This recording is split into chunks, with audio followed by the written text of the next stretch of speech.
नमस्कार, जवाब तो देना होगा में आज हम दिल्ली यूनिवर्सिटी में खड़े हैं और मेरे पीछे ये रामजस कॉलेज है। आजकल सुर्खियों में है, वैसे तो बहुत फेमस कॉलेज है दिल्ली यूनिवर्सिटी का, लेकिन आजकल सुर्खियों में दूसरी वजह से है क्योंकि यहाँ पर कौन देशद्रोही है, कौन गुंडा है, कौन देशभक्त है, इसको लेकर एक विवाद चल रहा है जो देश भर में चर्चा का विषय बना हुआ है। और यहाँ जो लोग पढ़ने आते थे उनकी पहले पहचान होती थी कि कोई गुप्ता साहब का बेटा था, कोई सोडी साहब की बेटी थी, कोई सिन्हा साहब का लड़का था, कोई खान साहब की लड़की थी।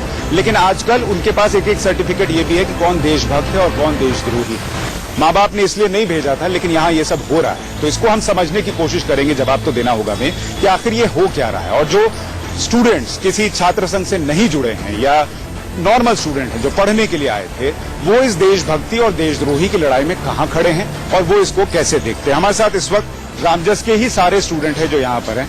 आप ये बताइए कि ये जो पूरी लड़ाई चल रही है, जो डीयू में हुआ, जिस तरीके से शुरू हुआ, एक नॉर्मल स्टूडेंट डीयू का या रामजस का इसको कैसे देखता है? बेसिकली जो रामजस कॉलेज के अंदर हुआ, जो बवाल हुआ, वो उमर खालिद के इनवाइट पर हुआ था। जो लिटरेरी सोसाइटी ने उनको इनवाइट किया था एक डिस्कशन के लिए। तो जो रामजस कॉलेज स्टूडेंट यूनियन है उन्होंने उसका अपोज किया, डेमोक्रेटिकली अपोज किया था उसका। बट उसके जब वो प्रोग्राम ऑफिस ने कैंसिल कर दिया था क्योंकि उनके पास प्रायर परमिशन नहीं थी, उसके 1 घंटे बाद ही हम देखते हैं रामजस कॉलेज के अंदर वही देशद्रोही के नारे लगाए जाते हैं जो कि पिछले साल जेएनयू में लगाए गए। क्या नारे लगे थे? कश्मीरी मांगे आजादी, बस्तर मांगे आजादी। ये सब यहाँ रामजस के अंदर कॉलेज के अंदर लगे थे ये, और ये रामजस कॉलेज के स्टूडेंट्स उसका 100% ऑथेंटिक प्रूफ भी दे सकते हैं।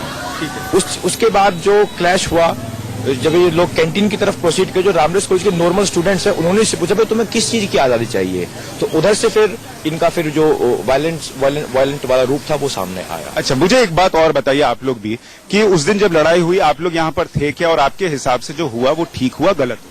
नहीं, जो हुआ वो गलत हुआ। हम लोग तो यहाँ थे नहीं, आ रहे थे कॉलेज से, कॉलेज के लिए आ रहे थे, मगर यहाँ पर आने के बाद पता लगा कि यहाँ पर लाठीचार्ज हो रहा है, तो हम लोग को नहीं आ पाए यहाँ पे। मतलब तो यही है कि नॉर्मली वो जो उमर खालिद जो आना था वो किसी चीज पे एक लेक्चर था, यहाँ के रामजस के फैकल्टी ने बुलाया था, तो मेरे हिसाब से कोई वो एक बक्सर के ऊपर कोई लेक्चर था वो देना था।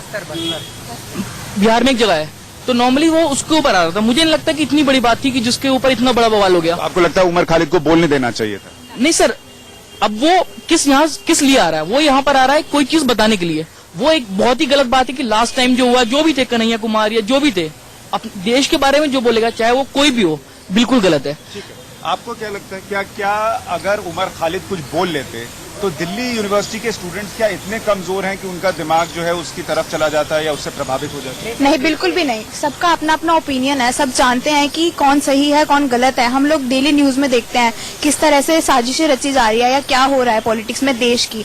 लेकिन ये जो करने का तरीका था, अपोज करने का तरीका था, ये वायलेंस, ये सब गलत था। इसकी वजह से स्टूडेंट्स पे गलत मैसेज जा रहा है। ये सब हमारी एज ही नहीं है करने की, तो हम क्यों वायलेंस फैलाएं? जब हम लोग हमारे साथ इस वक्त 2 दिव्यांग भी हैं जो देख नहीं सकते लेकिन वो सुन जरूर सकते हैं जो कुछ भी चल रहा है। मुझे आप दोनों का पर्सपेक्टिव चाहिए कि आप लोग जो इस वक्त रामजस कॉलेज या दिल्ली यूनिवर्सिटी में चल रहा है उसके बारे में क्या सुन रहे हैं और आप दोनों की सोच क्या है? पहले आप देखिए सर, मैं हंसराज कॉलेज से हूँ। ऐसे ही यहाँ पड़ोस कई कॉलेज है और ये मेरा दोस्त है रामजस से, मैं तो इसी के पास आता है। जो जहाँ तक मेरा मानना है कि जो इनका प्रोटेस्ट करने का तरीका था वो तो ठीक नहीं था, because debate and discussion is very important. ABVP का तरीका ठीक नहीं था आप कह रहे हैं? नहीं, जो भी है, जिन्होंने भी वायलेंट प्रोटेस्ट किया, अब ये एबीवीपी वाले तो ये भी कह रहे हैं कि आयशा वालों ने हमारे साथ मारपीट शुरू की। लेकिन जहां तक उमर खालिद वाली बात अभी आपने की, उसका एक यहाँ जो रामजस कॉलेज का जो लिटरेरी सोसाइटी था, इनका टॉपिक था द कल्चर ऑफ प्रोटेस्ट।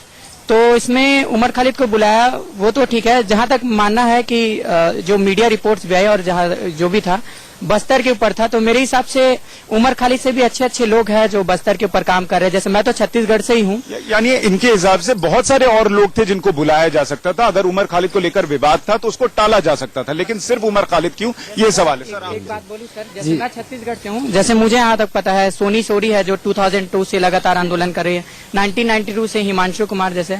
लेकिन हाँ, जो इनका तरीका था वो ठीक नहीं था। तरीका ठीक, आप बताइए। ये सर, मैं कहना चाहूंगा कि जो एबीपी ने जो प्रोटेस्ट किया, उनका प्रोटेस्ट जायज था एक तरह से, लेकिन तरीका गलत था। और उमर खालिद पहले से एंटी नेशनलिस्ट मतलब कहा जाता है और उसके ऊपर मुकदमा भी चल रहा है, बेल पर है, तो उसको जहां तक बुलाना नहीं चाहिए था। अच्छा, मुझे एक बात बताइए कि उस दिन क्या लड़ाई एक तरफा थी, सिर्फ एबीवीपी वाले मार रहे थे और आयशा वाले ये लोग पिट रहे थे, या दोनों तरफ से चीजें हुई थी? नहीं, दोनों तरफ से चीजें नहीं हुई थी। आयशा वाले ज्यादा गलत बिहेव कर रहे थे एबीवीपी वालों के साथ, अच्छा, ऐसा हुआ था। और मैंने देखा एबीवीपी की लड़कियां कह रही थी उनके साथ भी बदसलूकी की आयशा वालों ने, ऐसा हुआ था क्या? नहीं, ऐसा नहीं हुआ था। आयशा वाले ज्यादा मिसबिहेव कर रहे थे एबीवीपी वालों के साथ, और फिर जब वो लोग करेंगे तो एबीवीपी वालों ने थोड़ा अपने आप को बचाने के लिए किया आपके था। हिसाब से दोनों कर रहे थे? जी देखिए, वायलेंस कभी भी एक तरफ से नहीं होती, हमेशा दो तरफा ही होती है। तो उन्होंने प्रोवोक किया था एक तरीके से हम लोगों को कि मतलब उन्होंने पहले तो स्लोगन्स रेज किए, फिर उसके बाद मतलब एक तरह से वो बिल्कुल यहाँ जम गए थे, मान नहीं रहे थे बात को, और क्या कहते हैं कि मतलब बिल्कुल वो जैसे हमें प्रोवोक कर रहे थे कि ताकि हम और हिंसक हो जाएं। ठीक है, मुझे एक बात बताइए कि क्या आप लोगों के मन में ये बात, अब इस बात को लेकर चिंता है कि आप लोग सब यहाँ पढ़ने आए हैं, ठीक है, कोई किसी का बेटा है, कोई किसी की बेटी है, लेकिन क्या अब आप लोगों की पहचान देशभक्त और देशद्रोही की भी बन रही है, या आपके घर से या मोहल्ले से या दोस्तों के फोन, आप जहां से नेटिव प्लेस से आते हैं वहां से आ रहे हैं कि यार ये वहां चल क्या रहा है और तुम लोग कर क्या रहे? ये तो लोगों ने हाइप बना दिया नेशनल इंटरनेशनल का, ऐसे कुछ नहीं है। जब हमारे सारे दोस्त हैं सब तो कुछ नहीं, और इवन मैं बोलूँ तो मेरे तो सारे तरह के फ्रेंड हैं, सारे दोस्त हैं, लेफ्ट विंग के भी बहुत सारे दोस्त हैं, और मुझे तो ऐसा कुछ लगता नहीं है। तो मीडिया हाइप बना दिया गया है कि नेशनलिस्ट, एंटी नेशनल। ये जो लोग नारे लगा रहे हैं, सर मुझे एक बात बताइए ना, ये जो लोग नारे लगा रहे हैं कि कश्मीर मांगे आजादी, बस्तर मांगे आजादी, क्या ये देशद्रोही हैं आपके साथ? देखिए सर, कश्मीर वाला जो मामला है वो तो ऐसे डिबेटेबल इश्यू है, लेकिन जहां तक मेरा मानना है ना कि कश्मीर में ये देशद्रोह का इश्यू है या नहीं है, वो तो सबका अपना अपना प्रोस्पेक्टस है। मेरे हिसाब से तो कश्मीर इंडिया का पार्ट है, और इंडिया को मतलब पूरा राइट्स है कि वहां पर जो वो हो रहा है, जैसे इनके हिसाब से कश्मीर इंडिया का पार्ट। जी, इस क्वेश्चन के ऊपर मैं ये कहना चाहता हूँ कि जो आपने कहा कि वो जो नारे लगा रहे हैं आजादी के, क्या वो सही है? ये उनको घुमा फिरा के कहते हैं कि हम आजादी भुखमरी से चाहते हैं, हम आजादी गरीबी से चाहते हैं। क्या गरीबी झारखंड के अंदर नहीं है? क्या गरीबी छत्तीसगढ़ के अंदर नहीं है? क्या भुखमरी वहां पर नहीं है? ये लोग जो ये आजादी लगाते हैं ये चाहते हैं कि कश्मीर भारत से अलग हो, और वो हम होने नहीं। पर उनके नारे से कश्मीर अलग हो जाएगा, और क्या उमर खालिद के बोलने से यहाँ जितने छात्र हैं वो प्रभावित हो जाएंगे और सोचने लगेंगे कि ऐसा हो जाए? देखो, मैं ये मानता हूँ उमर खालिद की अगर आप एकेडमिक कंडीशंस देखें तो वो पीएचडी पर रिसर्च कर रहे हैं, और रामदास कॉलेज के अंदर मैंने तो आज तक देखा नहीं कोई पीएचडी रिसर्चर यहाँ पर आकर एक स्पीकर बने। तो अगर वो आता है, हम इसकी भी गारंटी नहीं ले सकते कि वो यहाँ पर आकर देशद्रोह के खिलाफ कुछ न वो उसके खिलाफ। आप में से कितने लोग हैं जिनको लगता है कि एबीवीपी को विरोध नहीं करना चाहिए था, जो आ रहे थे उनको बोलने देना चाहिए था? आप आगे आगे, ठीक। देखिए, मेरा ये मानना था कि उमर खालिद जो आए, वो आना ना आना एक अलग इशू हो जाता है, और जिस ढंग से आप उसको विरोध करते हैं वो एक अलग इशू हो जाता है। तो मैं कोई आइडियोलॉजी, ना मैं लेफ्ट विंग का हूँ, ना मैं राइट विंग का हूँ, ना मैं आयशा का हूँ, ना मैं एबीवीपी का हूँ, मैं बस डीयू का एक कॉमन स्टूडेंट हूँ। तो मेरा ये मानना है कि आप आते, अगर आपको विरोध करना था, you had the right to oppose it, पर आप उसको एक सभ्य ढंग से करते, ऑर्गेनाइजर्स से आप मना कराते, दैट वुड हैव बीन। मुझे एक बात बताइए कि कश्मीर में जो लोग बुरहान वानी जैसे आतंकी के मारे जाने का विरोध करते हैं और वहां पर कश्मीर को इतने दिन तक बंद कर देते हैं, और वो यहां पर कश्मीर मांगे आजादी के नारे लगते हैं, तो एबीवीपी ने भी एक विरोध किया, और जो लोग विरोध को समर्थन करते हैं उनको एबीवीपी के विरोध का भी समर्थन करना चाहिए था। सर, जहां तक मेरा नॉलेज है, जहां तक मेरे फ्रेंड्स थे और जहां तक मैंने पता किया है कि यहाँ पर आजादी सोशल इविल से थी। आई थिंक कश्मीर का नारा यहाँ पे मुझे नहीं लगा उठा, क्योंकि वो कुछ वीडियोस भी है कि जिसमें दिख रहा है। अगर उठाए तो अगर जितने भी ये जो आयशा के समर्थक थे, जब ये कैंसिल किया गया था इनके द्वारा, तो 12:30 बजे इनकी मार्च निकली थी 21 तारीख को। तो सबसे पहले ऑफिस में मैं और मेरे 3 दोस्त इन लोगों से भिड़े थे। वो साफ कह रहे थे कश्मीर मांगे आजादी, हमें आजादी चाहिए, वंदे मातरम नहीं कहेंगे। इन चीजों को लेकर हमारी बहस भी हुई थी। तब उन लोगों ने हमें ये फिंगर दिखाई थी, बीच वाली, और कई आप पीछे कुछ लड़कियां हैं, आप लोग थोड़ा आगे आइए, इधर आगे आइए। आप लोगों की राय क्या है? लड़कियों का क्या सोचना, ये जो कुछ भी हो रहा है, क्योंकि इसमें एक लड़की का जो वायरल वीडियो है उस पर भी बहुत विवाद हुआ, और मैं एक चीज साफ कर दूं कि उसका बहुत पॉलिटिक्स में इस्तेमाल भी हो रहा है, इसलिए मैं उस दिशा में नहीं जाऊंगा।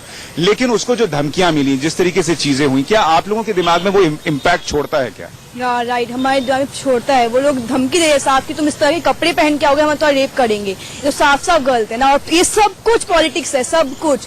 हम लोग यहाँ पढ़ने आते हैं और ये लोग सिर्फ बीच में पॉलिटिक्स लेके आ रहे हैं, इससे हमारी स्टडी पे इतना इफेक्ट पड़ता है, हमें पता है। कौन पॉलिटिक्स का? पॉलिटिक्स बीजेपी आ रही है बीच में, आरएसएस वाले आ रहे हैं, आज इन्होंने एनसीयूआई वालों ने भुखमरी की है, सब कुछ पॉलिटिक्स का ये सर, यानी बीजेपी कांग्रेस सब पॉलिटिक्स। सब पॉलिटिक्स है, सब कुछ पॉलिटिक्स मिक्सअप है सब। बिल्कुल पॉलिटिक्स है। आपने सर बुरहान वानी की बात करी, बुरहान वानी का प्रोटेस्ट करना सही है, प्रोटेस्ट करना, क्योंकि वो आतंकवादी था। मगर यहाँ पर वो जो नारे लगा रहे हैं, यहाँ पर जो अब वो नारे लगाता है उमर खालिद, मगर यहाँ वो किसी और मकसद से था, हो सकता ना लगाता, अपने किसी काम से आया था। मगर सर यहाँ पर जो वहां पे नारे लग रहे हैं, वहां पे जो उमर बुरहान वानी का जो भी कुछ हुआ वो गलत था, मतलब वो आतंकवादी था। मगर यहाँ जो उन्होंने यहाँ अटैक किया, यहाँ तो इंडियंस है ना, यहाँ तो कोई आतंकवादी नहीं था। जो एबीपी वाले भी इंडियन है, एनएसयूआई वाले भी इंडियन है। नहीं, मेरा सवाल ये था कि अगर आप किसी के विरोध करने की आजादी को आप ये कहते हो कि उसका हक है, चाहे वो आतंकवादी के लिए विरोध क्यों न करे, तो एबीवीपी अगर ये विरोध करता है कि उमर खालिद को यहाँ नहीं बोलने आने देना चाहिए था, तो क्या ये विरोध गलत हो जाए? नहीं सर, बिल्कुल नहीं सर। वो अब उसको अब ये कोर्ट डिसाइड कर रहा है ना, उस वक्त इस पे देशद्रोही का लगा हुआ है उसमें, मगर ये अब हम और आप ये डिसाइड कर सकते हैं कि मुझे एक बात बताइए, ये इनका बड़ा वैलिड पॉइंट है कि उमर खालिद को लेकर एक मामला कोर्ट में, कल ही एक सीबीआई की कोर्ट ने 11 लोगों को देशद्रोह के मामले में सजा सुनाई है। तो ऐसी जो अदालतें हैं वो फैसला ले लेंगी। आप लोग अपने हिसाब से किसी को बोलने से क्यों रोक रहे हैं? आप यहां रोक दीजिएगा। उमर खालिद ऐसा तो नहीं है कि यहां नहीं बोलेगा तो कहीं नहीं बोलेगा, वो हर जगह जहां जाएगा वहां बोलेगा, जहां उसको आजादी मिलेगी। आप कहां रोकिएगा उसको? देखिए, इस बारे में ये कहना चाहता हूँ कि there is a fine line between free speech and hate speech. Free speech encourages debate, whereas hate speech invites violence. तो अगर वो यहाँ पर आके देशद्रोह के बारे में बोलेंगे तो जायज सी बात है, क्रिया पर प्रतिक्रिया तो होगी ही। वही चीज है, अगर आप यहाँ पर एंटी नेशनलिस्ट के स्लोगन्स लगाते हैं तो जो रामजस के नॉर्मल स्टूडेंट्स हैं, यहाँ नहीं आपने तो उनको बोलने नहीं दिया ना सर, ये कैसे पता चला कि वो यहाँ भी आकर वही? जेएनयू के अंदर अगर आप देखेंगे, इंदिरा गांधी जो उस टाइम पर प्राइम मिनिस्टर थी, उनकी भी एंट्री नहीं हुई थी। बाबा रामदेव का प्रोग्राम हुआ था, उनकी भी वहां पर एंट्री नहीं हुई थी। यहाँ तक कि जो हमारे APJ Abdul Kalam, doctor Abdul Kalam president थे, जो जेएनयू का आयशा का प्रेसिडेंट था, उन्होंने उनको बुके देने से मना कर दिया था। अगर हमने रामदास कॉलेज के अंदर उसका विरोध कर दिया तो वो क्या जायज नहीं है? ठीक है, मुझे एक चीज और बताइए, एक बात मुझे और बताइए कि ये आप लोगों को किसका विरोध करना है, किसका विरोध नहीं करना है, क्या ये बातें बताई जाती हैं या आप लोग अपनी इच्छा से करते हैं? नहीं सर, यूनिवर्सिटी इंडिया का टॉप क्लास का यूनिवर्सिटी है। यहाँ तो सब अपने हर इंडिविजुअल का अपना व्यू होता है, और मेरे जहाँ तक मुझे पता है दिल्ली यूनिवर्सिटी में इस तरह का कभी नहीं होता। मुझे एक सवाल का जवाब आप सबसे हाँ और ना में चाहिए कि ये जो एबीवीपी लोगों को देशभक्ति का सर्टिफिकेट बांट रही है, क्या ये सर्टिफिकेट बांटना ठीक है आपके हिसाब से, हाँ या नहीं? मैं एक एक करके मैं सब। बिल्कुल नहीं सर। नहीं सर, एकदम गलत। नहीं, ये नहीं ठीक है। एबीवीपी कोई नहीं होती किसी को सर्टिफिकेट देने वाला। आपने तिरंगा मार्च निकाला ना, तिरंगा मार्च का तो मतलब यही था कि जो लोग देश के साथ नहीं, आप उनके खिलाफ। वो देश के लिए अगर जो स्टूडेंट यूनियन जुड़ी हुई थी, एबीवीपी का कोई रोल नहीं था उसके अंदर। हाँ, तो अगर तिरंगा, अगर ये तो हमारा इंडियन नेशनल का फ्लैग है, जो सबको जुड़ना चाहिए उसमें। तो जो लोग कल अगर तिरंगा मार्च निकाल रहे थे और एक तरीके का सर्टिफिकेट बांट रहे थे, क्या वो छात्र गलत थे? क्या वो छात्र संघ गलत थे, एबीवीपी हो या कोई और? छात्र गलत नहीं थे, वो स्टूडेंट रामदास स्टूडेंट यूनियन के बच्चे थे जो अपना विरोध जता रहे थे। ये प्रोटेस्ट कर तिरंगा मार्च के माध्यम से वे अपना विरोध जता रहे थे कि हम इंडियन है, हम इधर नहीं आने देंगे जो देश पर। मुझे ये बताइए ना, ये पड़ोस में जो आज लेफ्ट विंग के छात्रों ने मोर्चा निकाला है, क्या वो इंडियन नहीं है? सर देखिए, राइट टू प्रोटेस्ट भी एक हमारा फंडामेंटल राइट है। राइट टू प्रोटेस्ट भी हमारा एक फंडामेंटल राइट है, लेकिन वो एब्सोल्यूट नहीं है। कहीं ना कहीं हमें कि लेफ्ट विंग का मुझे नहीं लगता प्रोटेस्ट था। आई थिंक जो इशू लेफ्ट और राइट का बन गया, मैं उसके भी अगेंस्ट नहीं हूँ, मैं आयशा के भी अगेंस्ट हूँ, क्योंकि उनने शायद अपने पॉलिटिकल इंटरेस्ट की वजह से पूरे इशू को अपना बना लिया।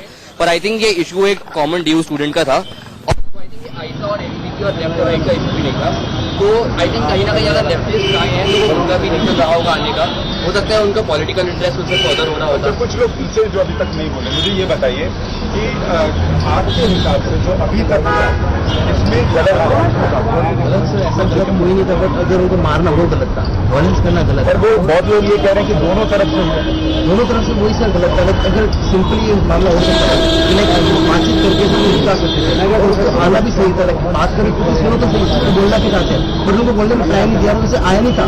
उसके बाद भी लोग कह रहे थे कि ऐसा क्यों उसको बुलाया, क्यों किया, बट उनको आया नहीं था, तो सीधा सब बोलना से मारना। उसके बाद बताइए कि क्या ऐसे में अगर आप सबको लगता है कि जो लड़ाई हुई वो दोनों तरफ से हुई और वो ठीक नहीं थी, फिर एक पिताजी वो अपने डैड की रिस्पेक्ट नहीं कर रही, वो बोली मेरे पिताजी को पाकिस्तान ने नहीं मारा, वो शहीद को मारी बोल रही है, मारा गया बोला गया है।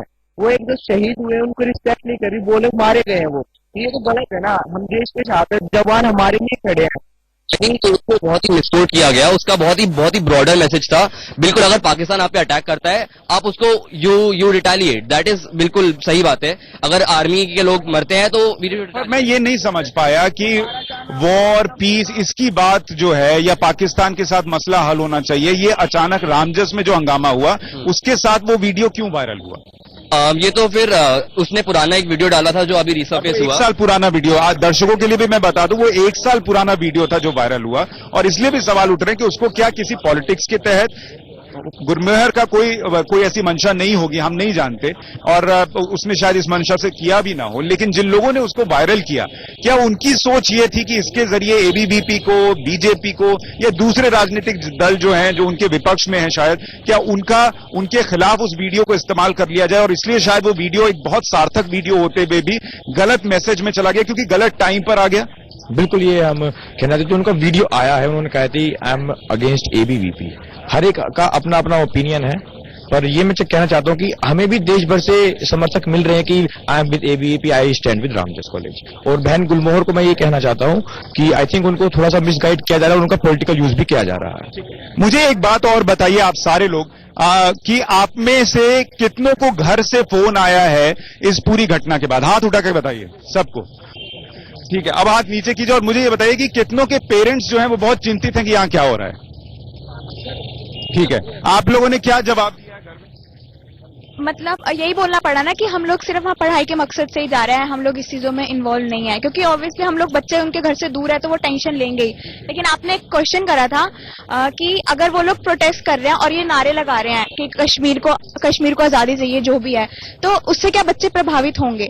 बेशक वो प्रभावित ना हो, हमें पता है जो सही है ना वो सही सोचेगा, लेकिन जो गलत है वो अफेक्ट हो रहा है, तभी तो वो लोग नारे लगाने में आगे आ रहे हैं, साथ दे रहे हैं, और तभी नारे लगाए जा रहे हैं। तो जो लोग बोल नहीं पा रहे उनके दिमाग में ये मैसेज कहीं ना कहीं जा रहा होगा, और एक तरफ से उनके बिहाफ पे बोला। ये बात बहुत अच्छी है कि सबकी सोच अभी इतनी परिपक्व नहीं है कि वो समझ सके कि कश्मीर का इतिहास क्या है, वो भारत का अभिन्न अंग है, और अगर जब उसके दिमाग में बातें डाली जाती हैं तो उसका असर पड़ सकता है। इसलिए, और खासतौर पर जब आप छात्र जीवन में हैं तो ये बहुत ज्यादा होता है कि आपके दिमाग में जो बातें एक बार इंपैक्ट छोड़ देती हैं वो आपके साथ जीवन भर रहती हैं। इसलिए भी कई लोगों को इस बात का विरोध है कि ठीक है आप उमर खालिद को बुलाइए, नहीं बुलाइए, लेकिन उसका विरोध का तरीका सही होना चाहिए। और यहां पर जो नारेबाजी हुई कि बस्तर मांगे आजादी या फिर कश्मीर मांगे आजादी और हम लेकर रहेंगे आजादी, ये चीजें नहीं होनी चाहिए थी, ये मोटे तौर पर सारे लोग मान रहे हैं। मुझे एक चीज और समझाइए कि इस पूरी लड़ाई में जब टीचर्स कुछ स्टूडेंट्स के साथ दिखते हैं तो क्या वो सही है या गलत है, या टीचर्स को इसमें से अलग रहना चाहिए? जी, जैसे कि हमारे संविधान में बताया गया है कि पहला मौलिक कर्तव्य है कि हम अपने देश का सम्मान करें, लेकिन वही टीचर जब ये बच्चे बोलते हैं कि कश्मीर मांगे आजादी, जब हमारा मुद्दा ही नहीं था, जब शांति से कॉलेज यूनियन ने प्रिंसिपल से ये रद्द करवा दिया गया था, ये जो भी उमर खालिद आने वाले थे इनको रद्द करवा दिया गया था, तो उन्हें मार्च पोस्ट करने की क्या जरूरत थी? अगर वो करते भी तो ये मुद्दा उठाते कि क्यों कैंसिल किया गया, लेकिन उसमें भी उन्होंने कश्मीर के नारे लगाए, वो लगाए, तो ये चीज गलत है। इससे कि कॉलेज का माहौल खराब होता है, इन चीजों पर किसी ने ध्यान नहीं दिया, बस ये देखा। आप लोगों में से किस किस के मन में ये बात आई है, हाथ उठाकर बताइएगा कि जो लोग आज एबीवीपी के खिलाफ या जो लोग आज प्रदर्शन कर रहे हैं कि जो हुआ उस दिन वो गलत हुआ, वो लोग एंटी नेशनल हैं या देशद्रोही हैं? किसी को ऐसा लगता है क्या? किसी को ऐसा नहीं लगता, आपको लगता है? क्यों लगता है ऐसा? उनको हमारे साथ होना चाहिए था, रामजस का साथ दे। आपके साथ क्यों होना चाहिए था? उनका अपना एक अलग पॉइंट ऑफ व्यू है। एक बात बताओ, कन्हैया कुमार ने, ये जो हमारे प्रधानमंत्री थे इंदिरा गांधी वगैरह, ये कन्हैया कुमार मतलब जेएनयू ने जो हमारे वे थे प्रधानमंत्री इंदिरा गांधी, उनको एंट्री नहीं दी थी, एपीजे अब्दुल कलाम को नहीं मिली, और मतलब कई ऐसे फेमस हैं जिनको एंट्री नहीं दी गई। तो हम उमर खालिद को कैसे एंट्री दे दे रामजस कॉलेज में? हमें पता है कि वो गलत बयान देगा वो, और उसने दिए भी, तो हम। अच्छा, मुझे एक बात बताइए, एक चीज और बताइए, मैं आज थोड़ा आप सबकी राय समझना चाह रहा हूं, इसलिए पोल की तरह आपसे कह रहा हूं कि आप पोल में बता दीजिए कि क्या सही है गलत है। आप में से कितने लोगों को उमर खालिद अगर बाहर मिलेगा तो आप लोग उससे आराम से बात कर सकते हैं? सब कर सकते हैं? नहीं, कुछ नहीं कर सकते, कुछ कर सकते हैं, क्या दिक्कत है? क्यों कर सकते हैं, ठीक है, लेकिन यहां आप उसको नहीं बोलने देंगे क्योंकि आपको लगता है वो देश के खिलाफ बोलता है, ठीक है। आप लोगों की राय क्या है? मेरी राय यह है कि अगर कोई भी हमारे देश के खिलाफ बोलेगा तो हम उसे अपने कॉलेज में या कहीं बोलने नहीं देंगे, जो हमारे देश के खिलाफ जाएगा। अच्छा, देश के खिलाफ तो नेता भी हैं, वो भी भ्रष्टाचार करते हैं। देश वाले सीधे वो बोलते थे कश्मीर मांगे आजादी के नारे, कोई नेता नहीं लगाता, वो किसी कॉलेज में लगा रहा है कश्मीर। हमारे कॉलेज में भी कुछ लोगों ने आके कश्मीर मांगे आजादी, वेस्टर्न मांगे आजादी के नारे लगाए। ये कॉलेज के बच्चों पर प्रभाव पड़ता है इससे। एक आखिरी सवाल आप सबसे है कि आप में से कितनों को लगता है, जैसे जेएनयू वाला इंसिडेंट हुआ तो बहुत जगहों पर जेएनयू को लेकर एक नेगेटिव छवि बनी कि शायद जेएनयू में ज्यादातर लोग ऐसे ही है, ज्यादातर छात्र जो हैं वो इस तरीके की राजनीति करते हैं। आप में से कितनों को डर है कि डीयू को लेकर भी ऐसा ही पर्सपेक्टिव देश भर में बन जाएगा? वही ना, जब ऐसी एक्टिविटीज हमारे कॉलेज में चल रही हैं तो हमारे कॉलेज का नाम खराब होगा ना फिर बाद में। बस फिर हमें इसलिए फिक्र होती है, हमारी कॉलेज की कोई इमेज होती है, ऐसे तो नहीं कोई इमेज खराब हो जाता। अगर ऐसे बंदे, जिस बंदे पे ऐसे चार्जेस लगे हुए हैं, उनका इलाज क्या है? क्या ऐसे प्रोग्राम्स ना हो या क्या इसका क्या हो सकता है?